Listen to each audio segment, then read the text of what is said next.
तो इसी तरीके से हमारे यहाँ हिंदू सनातन धर्म कहिए या वैदिक सनातन धर्म कहिए, वहाँ 8 प्रकार के विवाहों की चर्चा है। कौन कौन से हैं? जिसमें महाराज मनु के द्वारा लाए गए विवाहों को मान्यता प्राप्त है। इसमें है ब्राह्मो दैवस तथैवार्ष प्राजापत्यस्तथासुरः गांधर्वो राक्षसश्चैव पैशासश्चाष्टमो धमान। इसमें 4 विवाह तो श्रेष्ठ हैं और 4 निकृष्ट बतलाए गए विवाह, मतलब वो निंदे हैं, वो नहीं करना चाहिए। पर विवाह हो गया ये मानना पड़ेगा, पर वो तरीका गलत रहा ये। और ये हमारे 8 विवाहों का स्वरूप है, उसको संक्षिप्त में यूँ दे दिए। ब्राह्म विवाह क्या है? अपने वर्ण गोत्र की वर कन्या में, है ना, तो अपने गोत्र प्रवरों को बचाते हुए अपने वर्ण वाली कन्या से विवाह करना चाहिए। उनके लक्षण पर कैसे कैसे करें? तो ब्राह्म विवाह का उद्देश्य है कि अपने कन्या के जातिता, गुणता, कुलता, हर प्रकार से योग्य वर को अपने घर में बुला करके और उनका स्वागत सत्कार करके मधुपर्क आदि विधि से उनका पूजन करके और अपनी शक्ति सामर्थ्य के अनुसार कन्या को अलंकृत कर, जितनी उसकी पिता की शक्ति हो, और विधि पूर्वक कन्या को वर के लिए दे देना, ये ब्राह्म विधि कहलाती। ब्राह्मो दूसरी दैव, तो दैव ये तीनों वर्णों में, चारों वर्णों में होता है ये ब्राह्म विवाह। और वर्तमान में जो सभ्य समाज है उसमें यही प्रचलित है, पहला है। और दूसरा जो है दैव विवाह, तो दैव विवाह तो केवल ब्राह्मणों में ही होता है, और इसी के लिए मनु महाराज की अनुमति नहीं है।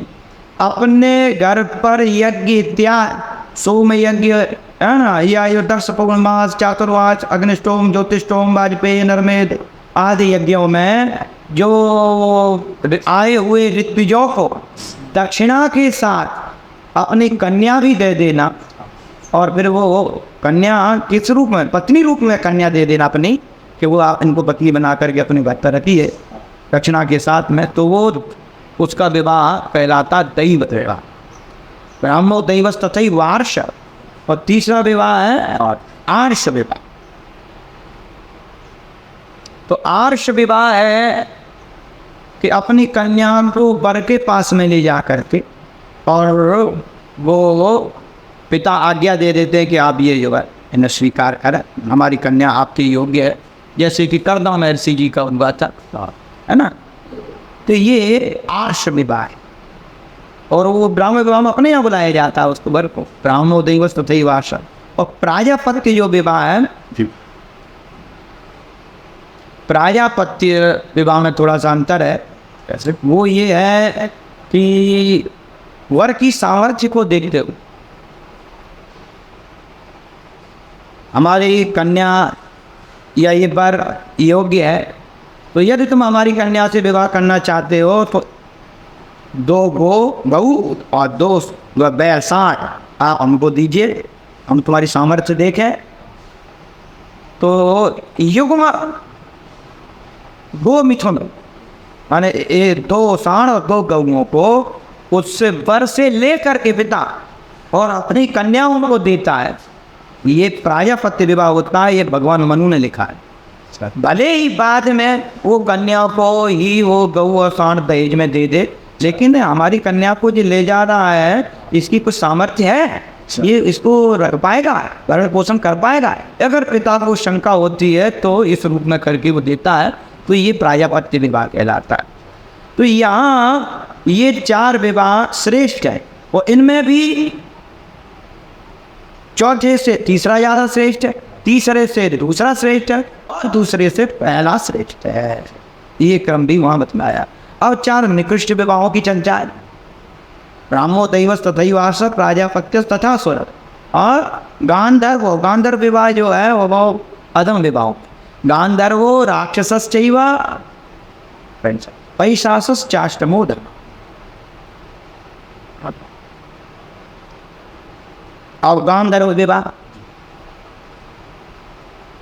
ये तो गांधर्व विवाह माने अपने वर्ण की कन्या और अपने वर्ण के बाद, या अन्य युगों में ब्राह्मण क्षत्रिय और वैश्य की कन्या को भी क्षत्रिय और वैश्य की कन्या को, और वैश्य केवल वैश्य की कन्या को विवाह कर सकता था।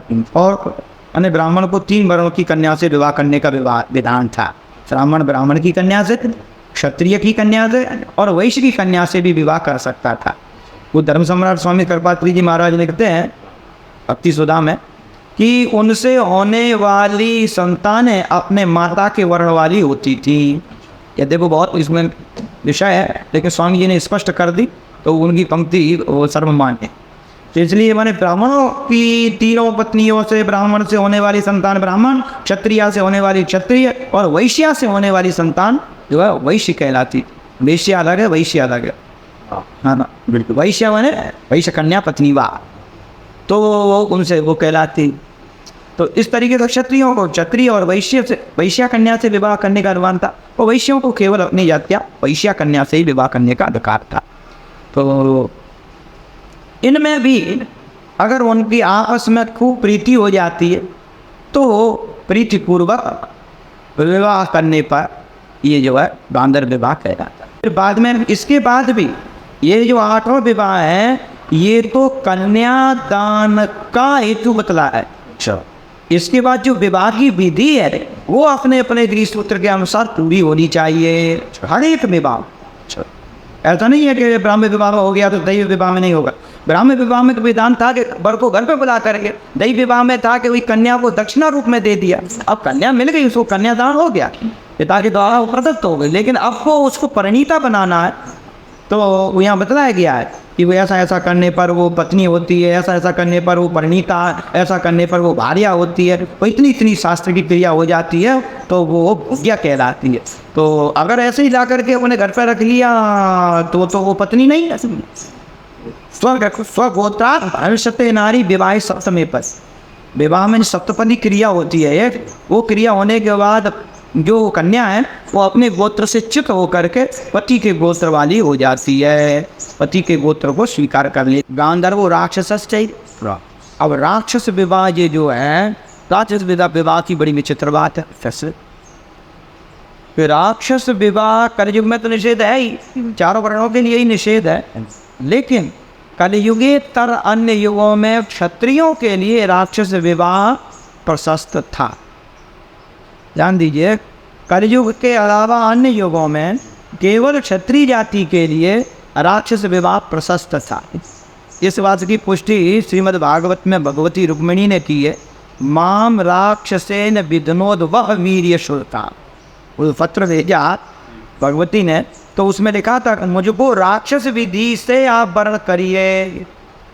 अगर राक्षस विधि गलत होती तो भगवती रुक्मिणी भगवान से क्यों कहे माम राक्षसेन विधनोद वह, माम राक्षसेन विधनोद वह, क्यों माम वीर शुल्का, मैं वीर शुल्क हूँ, मेरे लिए तो पराक्रम दिखाना पड़ेगा, पराक्रम का जो है शुल्क देना पड़ेगा। और माम तो दुबा मुझको विवाह करिए इस विधि से, और राक्षसेन विधि क्यों चाहती थी भगवती रुक्मिणी राक्षस विधि, क्योंकि कलयुगेतर अन्य युगों में राक्षस क्षत्रियों के लिए प्रशस्त थी।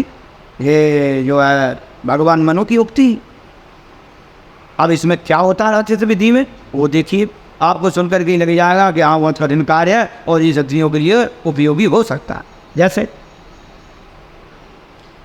कन्या के परिजनों, परिवारों, माता, भ्राता और पिता आदि के संरक्षण, माने कन्या के सभी अभिभावकों के सामने, भले कन्या की अनुमति के बिना ही उनके दरवाजों या जो भी परकोटा इत्यादि को तोड़कर संरक्षकों को जीत कर या मार कर चिल्लाती हुई, बिलखती हुई, न चाहती हुई भी कन्या को, अपनी वर्ण की कन्या को, माने क्षत्रिय की ही कन्या को, और बला धारण करके जीत करके और फिर विधि पूर्वक अपने घर पे ला करके विवाह।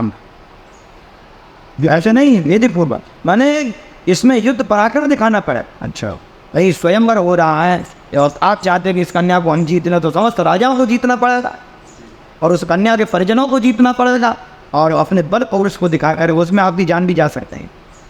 तो ये बात माने वहाँ कन्या को हरण करके और फिर अपना पौरुष दिखलाते हुए हरण करके और विधि पूर्वक वो तो बतलाई थी, फिर अपने यहाँ विवाह करना जैसे भगवान श्री कृष्ण ने किया जी। और वहाँ भगवती रुक्मिणी को जो है हरण किया, उनके समस्त सैन्य बल का जो है पराजय किया उसको, और फिर आकर के अपने विधि पूर्वक और विवाह किया अपनी शास्त्र विधि से। तो एक तो ये हो गया गांधर्वो राक्षसश्चैव पैशासश्चाष्टम। एक विवाह होता है सबसे अधम जो है पैशाच, एक असुर और एक मार असुर है। तो असुर विवाह क्या है?